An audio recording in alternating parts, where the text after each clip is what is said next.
Here's your daily news roundup from 97.9 WGBW. For Civic Media News, I'm Connie Fellman. Authorities arrested 2 people on homicide charges last weekend after boaters allegedly spotted a human arm with a Packers tattoo in an Illinois lake. Illinois State Police say the human remains were found the weekend before the 4th in Lake Mattoon. That's in the central part of Illinois. Authorities later identified the man as 38-year-old Dale Wayne Turner of Plainfield. Police arrested 26-year-old James Adams and 62-year-old Robin Turner on charges of concealing a homicide and dismembering a human body. Court records show Turner was the victim's wife and Adam his half-brother. Police say they expect additional charges. Thousands of 4th of July travelers got a bit of freedom from recent exploding prices at the pump. But as Civic Media's Melissa Kay tells us, we're still paying more than we were over last year's Independence Day.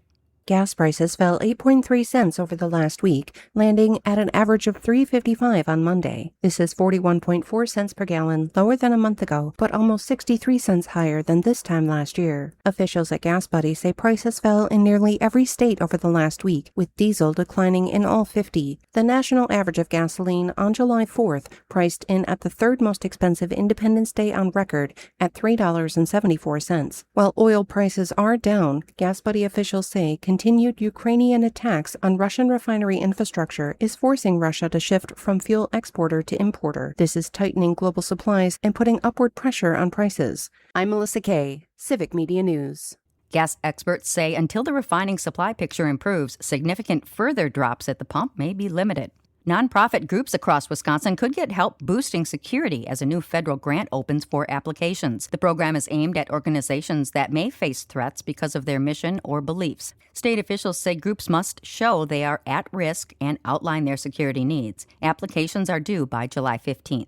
CDC officials say a diarrhea-causing parasite is making people sick across the country, including right here in Wisconsin. They say the parasite, called cyclosporiasis, is spread when contaminated water is sprayed on plants at farms. The parasite multiplies during humid conditions. Michigan recently saw a surge in cases, reporting nearly 600 cases as of July 4th. Wisconsin had fewer than 10 cases so far in the last report from the CDC. No specific food has been tied to the outbreak, but produce, including basil, cilantro, and berries have been cited in known cases. Doctors say you can avoid getting sick by washing produce with large amounts of clean water, washing your hands with soap and water before preparing food, and keeping fruits and vegetables chilled. We have new details about the Lake Geneva boating accident that claimed the lives of 3 children last Friday.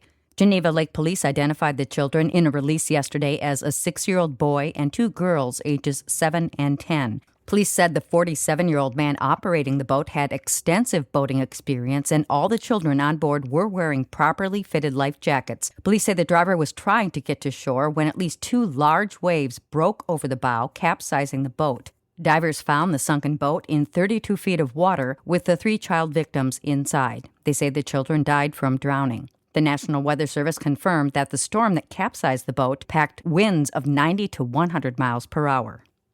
A Rice Lake man is charged after allegedly trying to hire someone to kill the mother of his child following a custody dispute.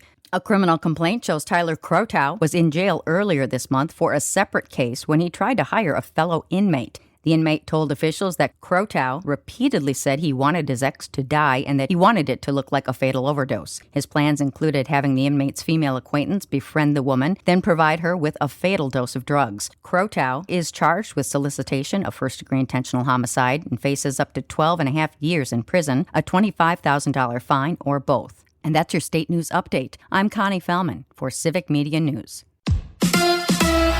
A comeback win in St. Louis. Hi, I'm Mike Clemens with sports. Baseball, the Brewers were down 3-0, then scored 4 runs in the 7th to beat the Cardinals last night. 4-3, David Hamilton could miss some time. The speedy third baseman rounding first on a 2-run RBI double during that 7th-inning rally and left with tightness in his left hamstring. Pat Murphy. Yeah, I don't know. As hamstrings go, they usually take a little time, so I'm anticipating it's going to take a little time. Today it's a doubleheader against the Cardinals. Jacob Mizorowski with a starting Game 1. World Cup Soccer, the USA eliminated by Belgium last night, 4-1. The USA's head coach asked if news of President Trump calling FIFA was a distraction for the team. I think we were not good enough today.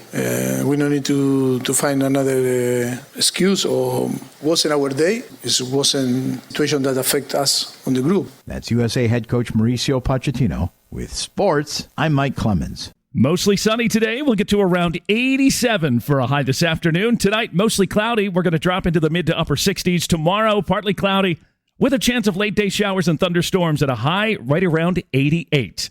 I'm meteorologist Sean Cable. That's your Green Bay News Roundup from 97.9 WGBW. Subscribe to this podcast on Spotify, Apple, or wherever you get your podcasts. And find more news anytime at WGBW.FM.